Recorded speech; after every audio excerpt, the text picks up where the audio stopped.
Okay, Rachel, are you ready to go? Yes. What are we doing? I don't know. I thought you knew. Phil, aren't you supposed to be running the show? Which guest have we got? Don't make me the boss of stuff. You're the boss of stuff. Let's wing it. And go. Hi, welcome to the This Is My Voice podcast. The podcast where we discuss all things voice performance and talk to some of the industry's best and brightest talent. We're your hosts, Rachel Salas. And Eddie Bye. Eddie, I went off to Supernova and brought us back a new friend. Ooh, who'd you get? He's another dog, but he's also a transformer and a donkey. Oh, wait, a donkey? Oh, I see what you mean. He's also one of the best voice artists in the world. Oh, Rach, you bring back the best friends for me. Oh, yes, I did. Presenting industry great Gregg Berger. Yay! Good day. How are you and how are things? Fantastic that you're here. Thank you so much for joining us. Yeah, welcome. Thank you. It's not just me. Not just me, Gregg Berger. It's me, Grimlock. And it's me, Long Haul. And it's me, Skyfire. And it's me, ever so many wonderful, iconic characters that I've had the great good fortune of having my voice attached to, including Squeak the Mouse, who's the only mouse that Garfield won't kick out of the house. And Harry the alley cat, who lives 2 doors down, thinks food tastes better marinated in a garbage can. And Herman the mailman, who's afraid to go to the Arbuckle house, and Odie, who gets kicked off tables. It's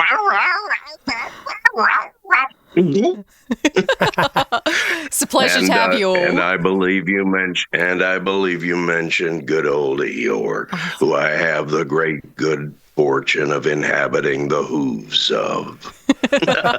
That's fantastic. Welcome, everybody. That's great. So, Gregg, how did you start your massive career as a voiceover artist, and what do you love about what you do? My first, last, and always love, and always will be, is stage and theater. Where the curtain goes up, you tell the audience a story, and it's not in the hands of editors, and it's not in the hands of anyone but the actors on the stage.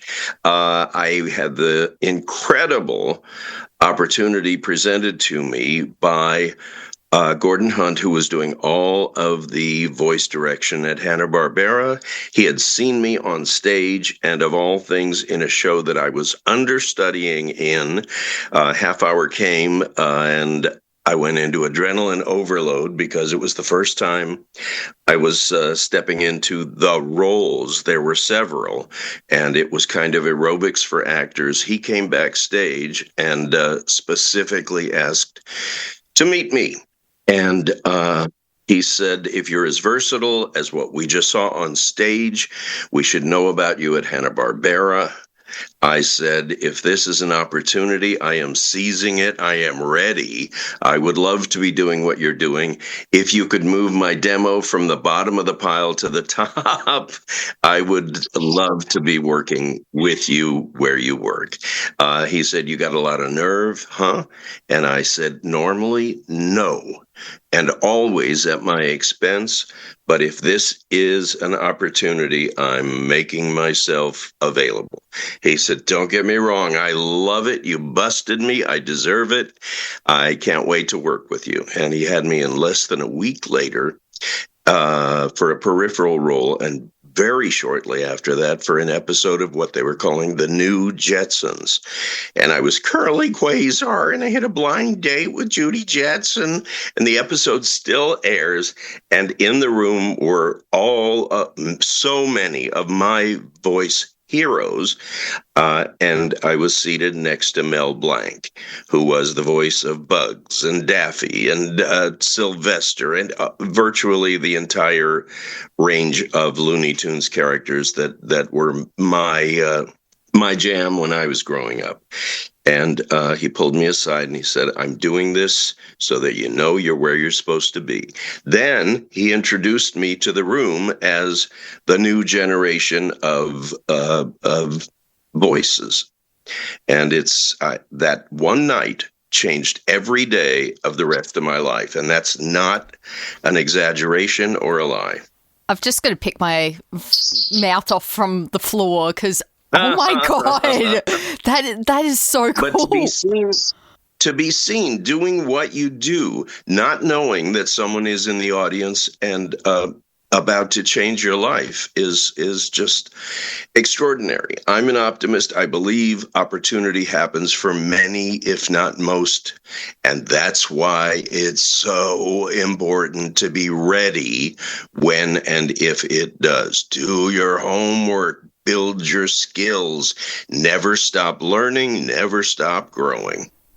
Well, that's our trailer for our show. It is, and it's exactly it's exactly what I say to my students. And I had a whole bunch of them in just yesterday in this studio here. I was teaching them how to do voiceovers, and they're like, "What do I do next? How do I get awesome?" And I said, "Just practice, just practice." And I said, if you love it, and I think someone like you, Greg, you love your voice. If you love your voice, you'd never actually work a day in your life. Everything is a learning experience, and it's so much fun. Doubly so for me because I haven't decided what I want to be when I grow up. And if you're lucky, you wind up getting paid to play, and that's devoutly to be wished. There's a story about the cellist, legendary cellist Pablo Casals, who at 92 was asked, "You've played with every symphony in the world. You're the virtuoso of virtuosos. Why do you still practice 4 to 6 hours a day?" And he paused and said, "Because I think I'm getting better." Which is a beautiful, metaphor for all of it. Learning never stops. We get better by being determined to get better. I've got so many questions, Rachel. What are you going to do? Because I've got a bunch. You're a bit overloaded with it. I've got a few. I've got some exciting things here. You have been Eeyore for Kingdom Hearts with so many different voice actors. Have you learnt anything from your fellow co-stars in Kingdom Hearts? Kingdom Hearts and most interactive games are done kind of in isolation and alienation, with the relationship not being so much with the other actors as it is with the director. This is a necessity in interactive gaming because there's so many eventualities, all player driven. So as the player makes choices throughout an interactive game, you have to cover all of those things vocally so that the story stays consistent. So of all the rooms I've been in, and there have been many where the recording was ensemble, in Transformers, in G.I. Joe. The one notable exception in gaming was Halo Wars, where they were absolutely adamant about all the people in the scenes being in the recording booth at the same time. And, just as an actor who loves other actors, I think there's an energy that is more contagious when you record ensemble, whether it's urgency or saving the galaxy, or just being the silly Arbuckle family in the middle of wherever life takes them and adventures take them. It all becomes contagiously more of whatever it's seeking to be, I think, when you have the luxury of working with other actors all at the same time. The other is it's almost a different skill set because you have to do all the visualization in your head, and the other actors aren't present. And sometimes you're the first one in the booth and you have headphones on, but there's no one to listen to. Other times you're the last one in the booth and the scene is fully realized. And so you hear it around you and just fill in the gaps where you appear.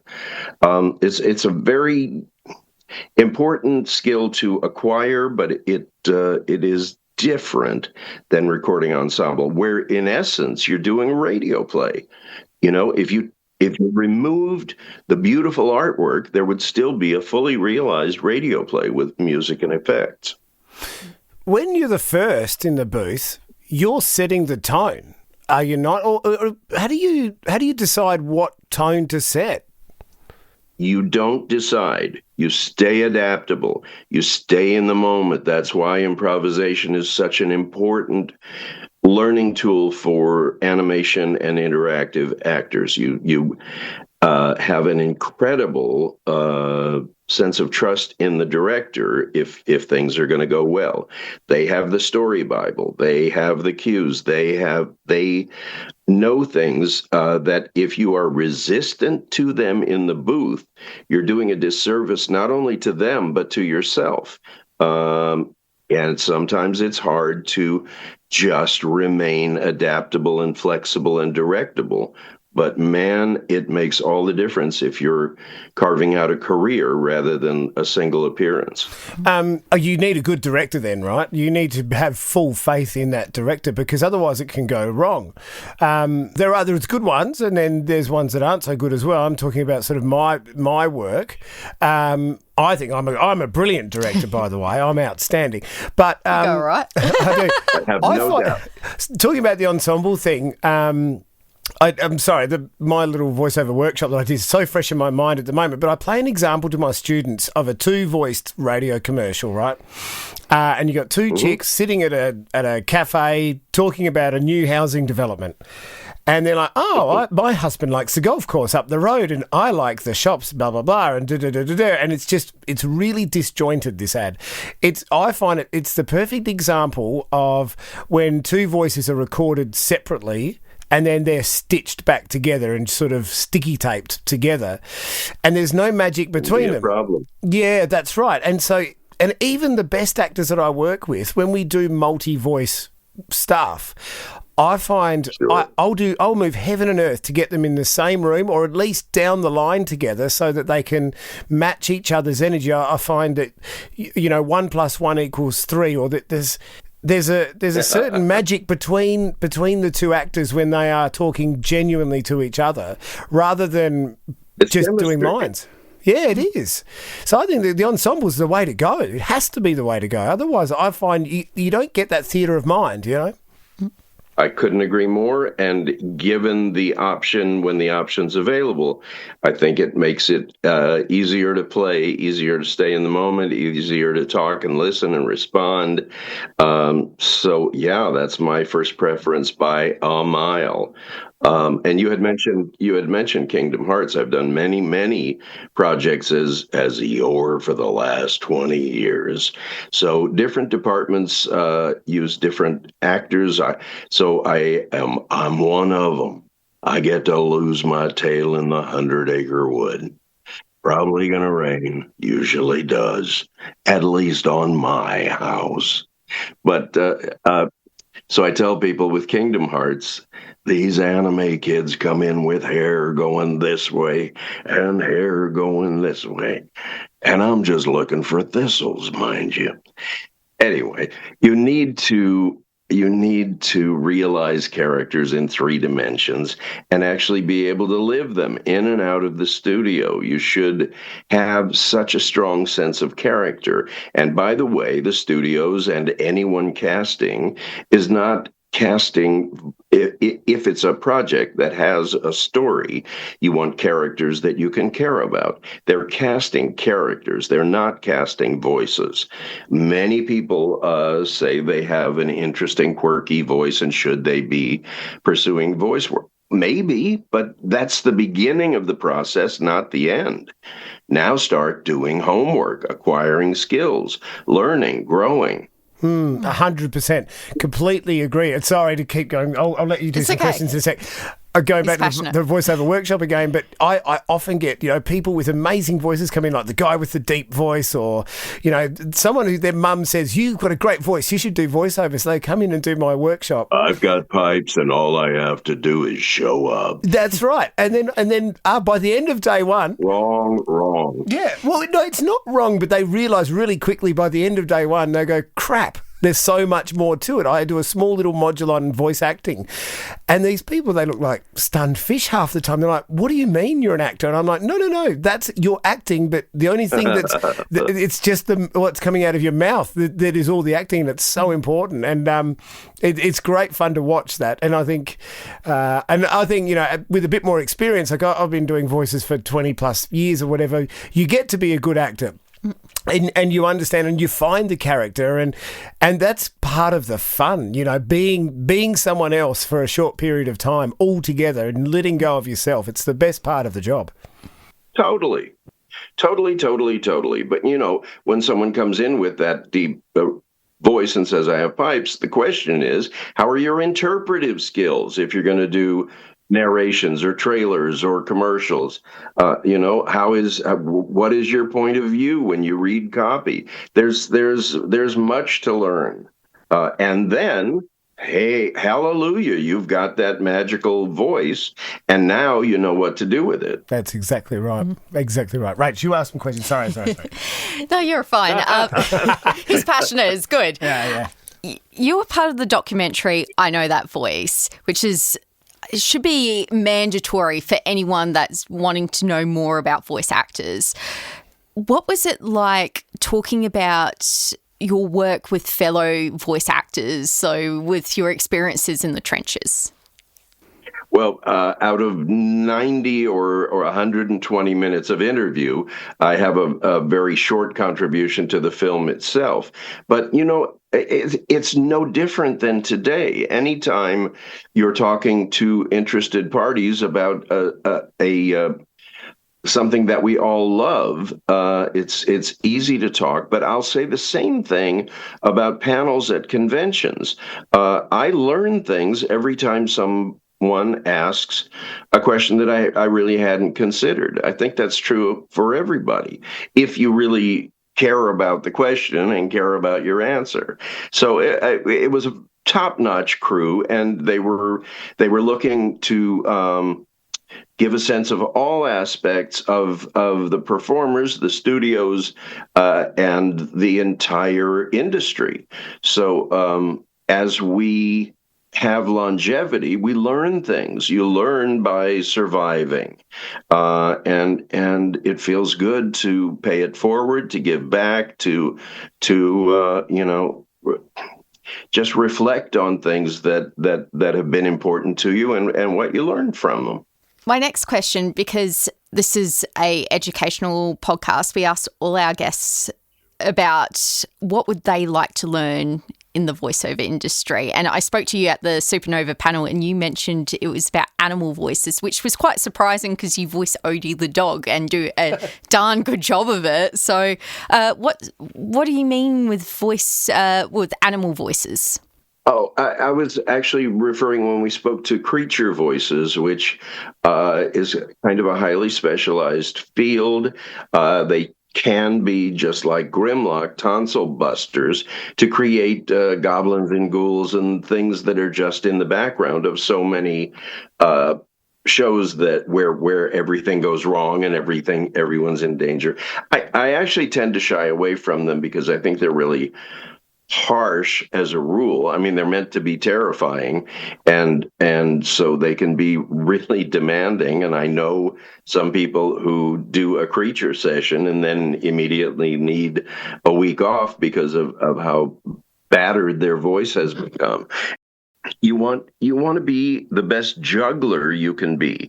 If you're a freelance artist of any kind, the more things you learn to do well, the more likely that, as I'm using the metaphor of being a juggler, the more likely you can catch a gig. And that's the goal, is to stay busy. But the other goal is, and my agent told me this so long ago, I can barely remember, but it's too important not to, that the best way to have a career, especially in this industry, is to exceed expectation every time you step into the booth and up to the microphone. And that's something I like to pay forward as well. This is really a masterclass in voice acting. It is. I love your answers so much. But we'll go back to the creature thing. So you've actively decided, I'll leave that to somebody else because it's just too painful. And then would you like to move into that now? I'm so blessed with the things that I have that have continued for 30 years, 40 years. I mean, how old am I? And yet I'm still part of franchises that are decades old. So I'm not saying I can't be a creature. I can be a creature. I can drool and slobber and get in your face. But I'm just so happy with the way things have turned out and the things that I have. I'm Agent K in the animated Men in Black. Shoot him, Jay. He's a cerebrofacaloid. With beautiful chemistry with Keith Diamond, who played Agent J. And we went through 4 seasons of that. I'm corn-fed pig in Duckman who has to keep the duck in line. So I get my dragnet out. And that was many seasons. With me, Jason Alexander, Dweezil Zappa, Nancy Travis, and Tim Curry. It's a dream come true. And those, of course, we recorded all together. Wow. That would have been exciting. Now we're back to ensemble. Yeah. Speaking of co-stars, and on the topic of animal voices, you worked in Garfield with Frank Welker. Did you learn anything from him? Have you, unofficially in your own time, tried to practice anything that he's done? Well, here's the deal. Going back to Transformers, and this will probably win you vocal trivial pursuits, G1, Generation 1 Megatron, and me, Generation 1 Grimlock, are also the voices of Garfield and Odie. So I spent so much of my life in studio with him early on, and you better believe I was, as the new kid, paying attention to everybody in the booth, to Peter Cullen and to Peter Renaday and to Arthur Berghart and to Chris Latta. I was learning while I earned, and I studied everybody and borrowed what I could. But then the fact that when we lost the great Lorenzo Music, Frank took over as the voice of Garfield, then there we were, spending big chunks of our lives together again. When we did Garfield and Friends, which was the first incarnation for CBS Saturday Morning of Garfield, there was, and I don't know if it aired globally like this, but I played a pig named Orson in the other portion of the show, which was called U.S. Acres in the United States and Orson's Farm everywhere else. And I had to run the farm and talk Wade the Duck down from a ledge every episode. So Frank played two characters named Booker and Sheldon. So even when Lorenzo Music was still with us, and boy is he missed, Frank was part of that part of the show. So I was seeing him at Transformers one day and at Garfield the next day. And then we had G.I. Joe going on concurrently with Transformers. So that's a whole other, a lot of characters overflowed between shows, but there was a whole other introduction to combat scenes, to battle scenes, to kind of a morality play involving good guys and bad guys. I love it all. I feel so fortunate. I know so many people, and this is a kind of a caveat for students. I know so many very talented, very deserving people who haven't had quite the same run of great fortune that I have had. So I wake up grateful every morning. I don't take any of this for granted. I don't take any of fandom for granted. I'm grateful for every person who comes to a convention, to Supernova Brisbane this weekend. I enjoy meeting people and hearing their stories and finding out what things that I have done may have meant to them. And I'm telling you, some of the stories are really touching. None of us know the reach of the work we do. So do your best work, because it may be remembered by somebody, a decade later, because it was important to them. And that matters to me. I care. Oh, that's lovely. He's such a wonderful guest to have, though, because this is the exact thing we want to do with our podcast. We're grateful that we get you beautiful people as our guests, but we want to make it a lovely community about fandom where we all get to learn together, we all get to geek out, and we all get to have a great time. And it's just so beautiful and refreshing hearing your story. It's a language that we're all fluent in. So when we speak to each other and to your listening audience, it's an easy conversation to have because everybody's aspiring to the same thing. Fantastic. We usually do a little quiz, though, just to liven things up. Apologies in advance. Sure. If I knew there was a quiz, I might have skipped school. The pressure is You'll not on ace it. it. It's the main thing is to have fun, though. So we just try to take ourselves out of the seriousness of it and have a bit of fun here. So as part of our show, we do a voice-off challenge.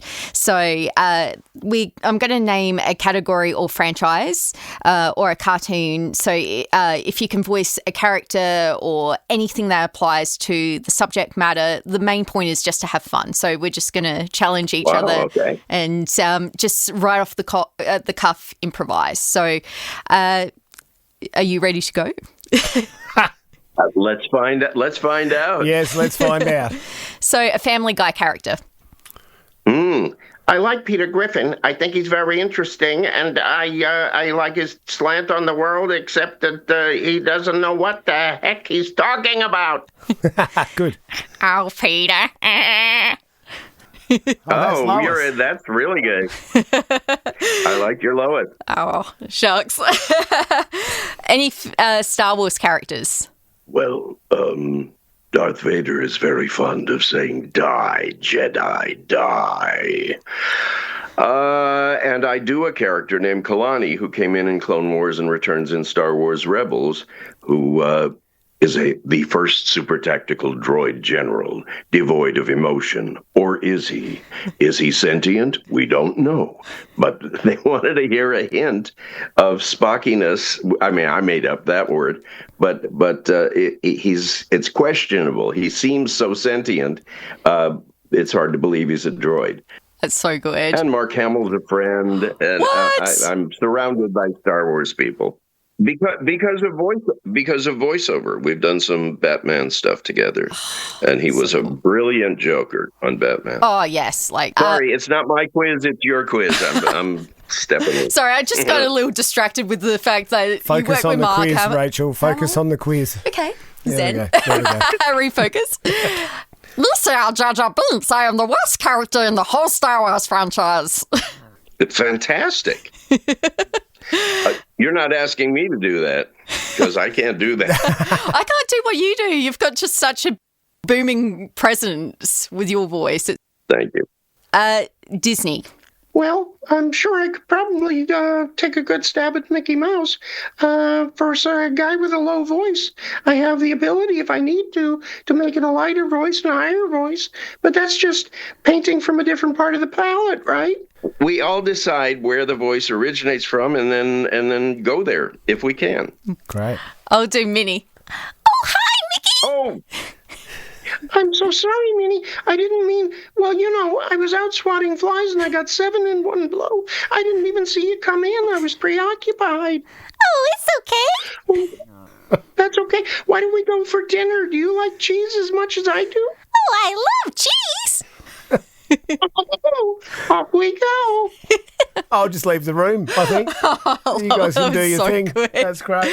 Well, I think he's whooped my butt in this contest. Yeah. No, most of the people we talk to there was do. no butt whooping involved. A for effort, though. I love it. You're great. Well, I'm going to hand Both it of to you you. You're the professional. That's what. Bravo, everybody.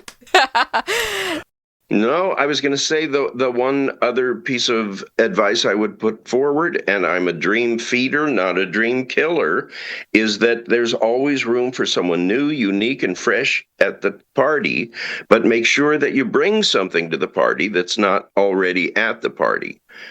Figure out what it is that makes what you have to offer unique, because we're all unique, and augment that, and you got something. Well, I'll do my unique chipmunk voice for you. It's like, thank you so much, Gregg Berger. You rock. That's really fabulous. I figured that's my demented chipmunk voice. So Bravo, that's my everybody. new one. So our next little challenge is, for this interview, we get people to do the whole inner world shtick about this interview. So it's a little trailer narration, and you can do this in any voice you want. You don't have to do the booming inner world voice. Yes, you do. You don't. I would like that. That would be good. Well, whatever he wants to do. He's the guest. He gets his choice. Okay, you can do whatever you like. Yeah, we'd love to hear your rendition of Inner World. That's right. In a world, in a land, in a time, in a land before time, there was This Is My Voice. Oh, brilliant. My gosh. That's the best one we've had so far. That's so good. That's amazing, though. I've got one more question for Greg just before we go. And it really is just to help sort of wrap things up. You said right at the beginning of this podcast that you walked into a room with a whole lot of superstars and you were called the new generation. What would you say to the new generation right now looking to get into this industry? I absolutely would repeat what I just said. Make sure that what you bring is individual and unique, and no one's going to give you confidence, so make sure you walk in with it. You need to know how much you are needed, because what you have to offer is exclusive to you, proprietary to you, and you're making it available because you want to be a part of something. You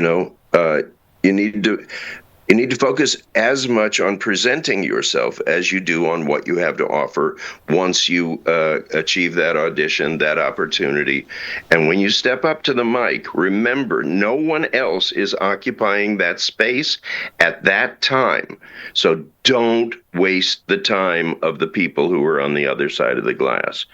Consider it sacred or important or whatever triggers you, and let that fuel you. It's so nice to hear a big, thick studio doors shut. Know that you're essentially soundproofed. It's all you. It's only you. And make the most of it. Don't apologize your way into situations. You're there because you're supposed to be there. Gregg Berger, you are so inspirational. That was just utterly brilliant.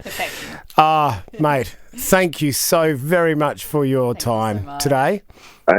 Thanks for having. I only go where I'm invited. Oh, come back anytime. We've got more questions. We'd love to have you on again. Cool. Thank you, Greg. Thanks so much. I really enjoyed it, and I sincerely thank you.